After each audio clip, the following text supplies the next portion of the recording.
Video में class 12 Hindi हम दो जीवन परिचय देखने वाले हैं यहाँ पर। ठीक है, जीवन परिचय देखेंगे प्लस साहित्यिक परिचय देखेंगे। क्लास 12 में जीवन परिचय भी लिखना होता है, साहित्यिक परिचय भी लिखना होता है। ठीक है, इसका देखेंगे डॉक्टर वसुदेव शरण अग्रवाल का, जयशंकर प्रसाद का यहाँ पर। ठीक है, अगर आपका इनकी एक लेखक का देखेंगे यहाँ पर, किसका देखेंगे, एक लेखक का, एक इसका देखेंगे, एक कवि का देखेंगे। अगर एक लेखक का वसुदेव शरण अग्रवाल तो 100% फंस जाएगा यहाँ पर। ध्यान रखना है, 100% फंसना है। ठीक है, ये 99% फंसने के चांसेस हैं इसमें। ठीक है, 99%, 1% इधर उधर हो सकता है। ठीक है, लेकिन फंसेंगे जरूर। बट ध्यान रखना यहाँ पर बहुत इंपॉर्टेंट है। अगर आपने इन दो को तैयार कर लिए, ठीक है, फिर तो बना कर लिख ही देंगे। इन दो के कॉन्सेप्ट तैयार कर लिए, उसके जन्म और एक दो के जन्म याद कर लेना। ठीक है, तुरंत आपका चुटकियों में हो जाएगा। 10 नंबर आपके कहीं जाएंगे नहीं यहाँ पर। ठीक है, इसको अच्छे से तैयार कर लेना। जीवन परिचय का मतलब क्या होता है, रटना थोड़ी ना होता। आपको सिर्फ जन्म याद कर लेना है, जन्म याद कर लेना है, और क्या उनके माता का नाम, पिता का नाम, क्या क्या उन्होंने, ठीक है, कहाँ के रहने वाले थे, कितनी पढ़ाई की, यही तो जीवन परिचय में लिखना होता है। और क्या होता लिखना। ठीक है, कोई रटे हुए थोड़ी ना लिखे जाते हैं। देखिए समझ लीजिए, जीवन परिचय क्या देखेंगे। डॉक्टर वसुदेव शरण अग्रवाल का जन्म सन 1904 ईस्वी में लखनऊ के मेरठ जिले के खेड़ा नामक ग्राम में हुआ था। कहाँ हुआ था, ध्यान रखना है यहाँ पर। डॉक्टर वसुदेव शरण अग्रवाल का जन्म सन 1904 ईस्वी में लखनऊ के मेरठ जिले के खेड़ा नामक ग्राम में हुआ था यहाँ पर। ठीक है, कहाँ हुआ था, खेड़ा नामक ग्राम में हुआ था। उत्तर प्रदेश की राजधानी कहाँ है, लखनऊ है। समझिए लखनऊ, इसी ट्रिक से ध्यान रखना, लखनऊ में हुआ था यहाँ पर। ठीक है, लखनऊ के लिख देना, थोड़ा सा जिला क्या है, मेरठ है यहाँ पर। ठीक है, थोड़ा सा बढ़ाते ना, मेरठ जिले के खेड़ा नामक ग्राम में हुआ था यहाँ पर। ठीक है, फिर देखिए इनके माता पिता लखनऊ में रहते थे। इनके माता पिता कहाँ रहते थे, लखनऊ में रहते थे। ठीक है, इसीलिए इनकी बाल्यावस्था, ठीक है, बाल्यावस्था लखनऊ में व्यतीत हुई। इसीलिए इनकी जब वहाँ रहते तो वहीं तो व्यतीत होगी, जाहिर सी बात है। ठीक है, लखनऊ विश्वविद्यालय से इन्होंने एमए की परीक्षा उत्तीर्ण की। किसकी की, लखनऊ विश्वविद्यालय से इन्होंने किसकी परीक्षा की उत्तीर्ण की, एमए की परीक्षा उत्तीर्ण की। ठीक है, यहीं से इन्होंने पीएचडी व डीलेट की उपाधि प्राप्त की। यहीं से इन्होंने किसकी, पीएचडी व डीलेट की उपाधि प्राप्त की। ठीक है, ये भारतीय पुरातत्व विभाग के अध्यक्ष भी रहे। एक किसके रहे, भारतीय पुरातत्व के अध्यक्ष भी रहे। ठीक है, ये बहुत सी संस्थाओं में सभापति भी रहे। एक हाँ, ये बहुत सी संस्थाओं में क्या रहे, सभापति भी रहे। ठीक है, ये उच्च कोटि के विद्वान माने जाते हैं। इसे क्या माने जाते हैं, उच्च कोटि के विद्वान माने जाते हैं। ठीक है, यह महान साहित्यकार सन 1967 ईस्वी में परलोक सिधार गए। इनकी मृत्यु हो गई, अपनी भाषा में लिख देना यहाँ पर। देखिए इसमें सबसे पहले मेन चीज़ आपको क्या याद कर लेना है, जन्म याद कर लेना यहाँ पर। ठीक है, लखनऊ के मेरठ जिले के, ये मेन चीज़ आपको याद कर लेना है। फिर उन्होंने क्या किया यहाँ पर, माता पिता कहाँ रहते थे, लखनऊ में रहते थे, तो मालूम होगा यहाँ पर। ठीक है, फिर देखिए यहाँ पर एक पढ़ते खाने आपको पता हो जाएगा। फिर देखिए क्या याद करना है इसमें, इन्होंने किसकी परीक्षा उत्तीर्ण की, इन्होंने एमए की परीक्षा उत्तीर्ण की। ठीक है, और क्या क्या, इन्होंने पीएचडी की। ठीक है, और क्या इनकी मृत्यु याद कर लेनी है। बस इतना आपको लिख देना तो आपको मिल जाएंगे नंबर। ठीक है, फिर देखिए साहित्य परिचय में क्या मतलब क्या होता है, इन्होंने किस पर पुरस्कार मिला यहाँ पर। ठीक है, क्या क्या इन्होंने रचनाएं प्रकाशित की, यही साहित्य परिचय में लिखना होता है। ठीक है, किस रचना पर इन्हें कितना पुरस्कार मिला यहाँ पर। ठीक है, वसुदेव जी ने अपना पूरा जीवन साहित्य रचनाओं को संस्कृत और हिंदी में लिखने में व्यतीत किया। यही लिखना होता है, किस में कन्वर्ट किया यहाँ पर, कितनी रचनाएं लिखी। ठीक है, यही साहित्य परिचय का मतलब होता है। व्यतीत क्या, इनकी भाषा खड़ी बोली थी। इनकी भाषा क्या थी, खड़ी बोली थी। हिंदी में रचनाएं लिखने के बाद उन्हें संस्कृत में निबंध, ग्रंथ, अध्याय और अनुवाद लिखने का क्या था, शौक था यहाँ पर। ठीक है, देखिए क्या, हिंदी में रचनाएं लिखने के बाद उन्हें संस्कृत में निबंध, ग्रंथ, अध्याय और अनुवाद लिखने का क्या था, शौक था यहाँ पर। ठीक है, इन्होंने अपनी कई प्रचलित कविताओं को संस्कृत में अनुवाद किया। इन्होंने कई प्रचलित कविताओं को इसमें क्या, संस्कृत में अनुवाद किया यहाँ पर। ठीक है, यह साहित्य परिचय में लिखना होता है यहाँ पर, कोई कठिन नहीं होता है। देखिए वसुदेव जी ने अपना पूरा जीवन साहित्यिक और रचनाओं को संस्कृत और हिंदी में लिखने में व्यतीत किया है यहाँ पर। ठीक है, रचना इन्होंने किस में लिखी, संस्कृत में लिखी, हिंदी में, इसी में इनका जीवन व्यतीत हो गया यहाँ पर।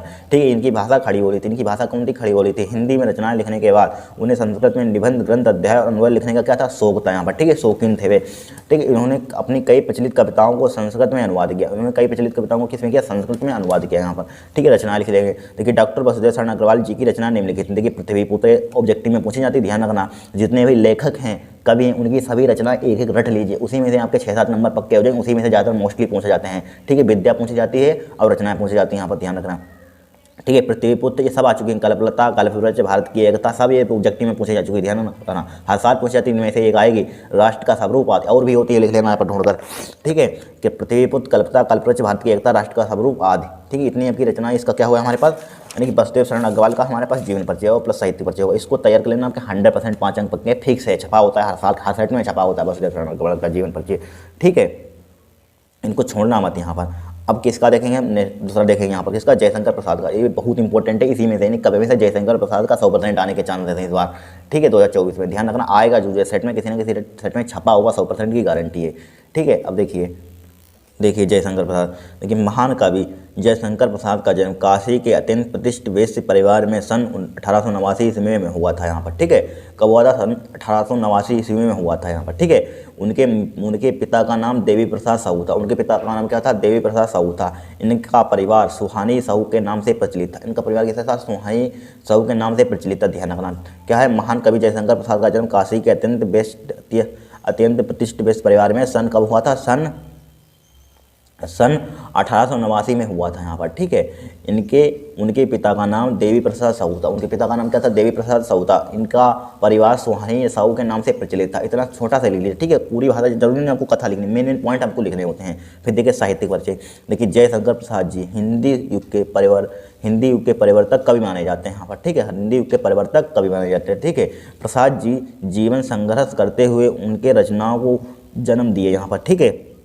प्रसाद जी ने जीवन में संघर्ष किया और अनेक रचनाओं को क्या दिया? उन्होंने क्या दिया? जन्म दिया यहाँ पर, ठीक है।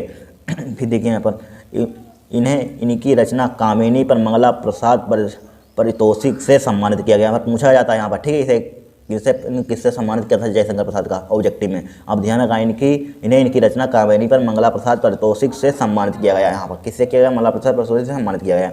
जयशंकर प्रसाद के साहित्य में प्रेम और सौंदर्य प्रमुख विषय रहा है, ठीक है। जयशंकर प्रसाद का प्रेम और सौंदर्य क्या रहा है? प्रमुख विषय रहा है यहाँ पर, ठीक है। ये नगरीय प्रचलित के सभा के अध्यक्ष भी रहे, एक कह रहे नगरीय प्रचलित सभा के भी अध्यक्ष भी रहे यहाँ पर, ठीक है। ध्यान रखना।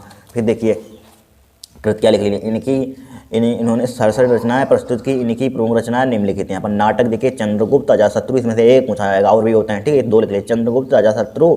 अब कहानी संग्रह क्या है? कंकाल तितली यहाँ पर, ठीक है। कंकाल तितली, ध्यान रखना यहाँ पर, ठीक है। ध्यान रखना इंपॉर्टेंट है, इसको पढ़ लेना और देख लीजिए और लिखिए जीवन मतलब की रचनाएं, ठीक है। इतना बहुत सिंपल कुछ भाषा में लिखा हुआ, कठिन है ही नहीं यहाँ पर, ठीक है। एक बार पढ़ते खाना आपको याद हो जाएगा।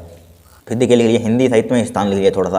देखिए जयशंकर प्रसाद जी हिंदी साहित्य में छायावाद काव्य जनक और पोषक तथा महान कवि के रूप में सदैव अमर रहेंगे। देखिए जयशंकर प्रसाद जी छायावाद के युग के कवि भी हैं। ध्यान रखें, ये ऑब्जेक्टिव में पूछा गया है, 2022 में पूछा, हर साल पूछा जाता है, ठीक है।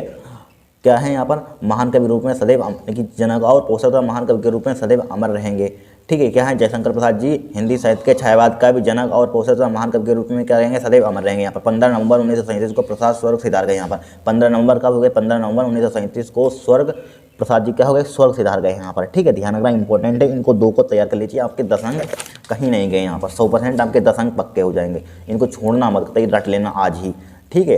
अगर 2 बजे फंसेंगे तो आपके 10 अंक पक्के हो जाएंगे, ध्यान रखना यहाँ पर, ठीक है। आज के लिए इतना। अगर आपको वीडियो पसंद आई हो तो चैनल को सब्सक्राइब करना, वीडियो को लाइक करना।